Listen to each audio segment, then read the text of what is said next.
Welcome to defence direct education. दोस्तों, आज की वीडियो में हम नेशनल कैडेट कॉर्प्स यानी एनसीसी से मिलने वाले बेनिफिट्स के बारे में बात करेंगे। किसी भी कैडेट को एनसीसी से मिलने वाले बेनिफिट्स को हम 4 कैटेगरी में डिवाइड कर सकते हैं। पहली कैटेगरी है नॉन डिफेंस बेनिफिट्स, जिसमें कैडेट को दिए जाने वाले monetary incentive, scholarship, reservation in higher education, preference in security agency शामिल हैं। Defence benefits, no doubt NCC को बनाया ही इसलिए गया था कि यंग यूथ को डिफेंस फोर्सेस के बारे में बताया जाए, उन्हें डिफेंस फोर्सेस ज्वाइन करने के लिए मोटिवेट किया जाए, और इसी कारण से एनसीसी कैडेट को डिफेंस फोर्सेस ज्वाइन करने के लिए काफी सारे बेनिफिट्स दिए जाते हैं। अगर आपके पास एनसीसी सी सर्टिफिकेट है तो आपको और भी एडिशनल बेनिफिट्स मिल जाते हैं। और लास्ट में है इंटेंजिबल बेनिफिट्स, मतलब ऐसे बेनिफिट्स जिसे आप किसी इंटेंसिव से, स्कॉलरशिप से या किसी रिजर्वेशन से बिल्कुल भी कंपेयर नहीं कर सकते। तो चलिए एक एक करके सारे बेनिफिट्स को डिटेल में देखते हैं। पहली कैटेगरी थी non defence benefits. Non defence benefit में सबसे पहले हम बात करेंगे एनसीसी कैडेट को मिलने वाले इंसेंटिव्स के बारे में।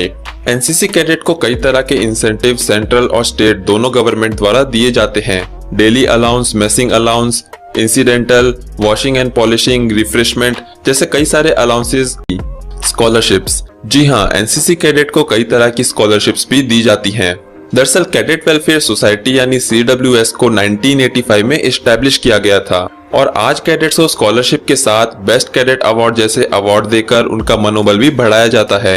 एनसीसी एक्टिविटी के टाइम पे किसी भी कारण से कैडेट की डेथ होने पर उसे फाइनेंशियल असिस्टेंस भी दी जाती है। रिजर्वेशन इन एजुकेशन, कई सारे कॉलेजेस और स्टेट एंट्रेंस एग्जाम में एनसीसी कैडेट के लिए रिजर्वेशन मौजूद होता है।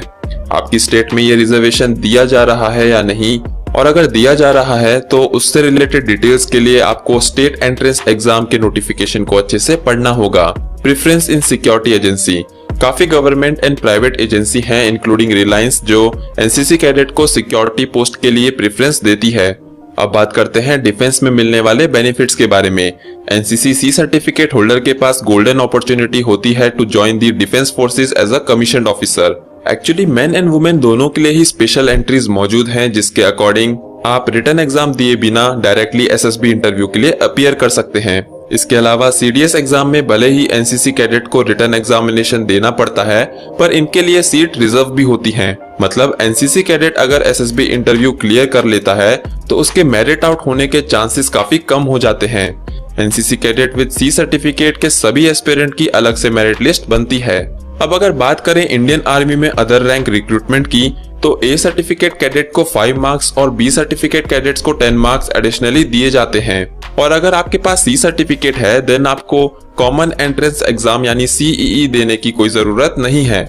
इन सब के अलावा अगर सी सर्टिफिकेट स्पेसिफिक बेनिफिट्स की बात करें तो सेलर्स या एयरमैन में 5 to 10% बोनस मार्क्स और पैरामिलिट्री फोर्सेस में 2 to 10 नंबर मिल जाते हैं। इसके अलावा डिपार्टमेंट ऑफ टेलीकम्युनिकेशन के रिक्रूटमेंट में भी एक्स्ट्रा नंबर्स दिए जाते हैं। कुछ स्टेट्स में स्टेट पुलिस, होम गार्ड या दूसरे डिपार्टमेंट के लिए भी इन कैडेट्स को प्रेफरेंस दी जाती है। सी सर्टिफिकेट कैडेट के पास civilian gliding instructor, girl cadet instructor या होल टाइम लेडी ऑफिसर बनने का भी मौका होता है।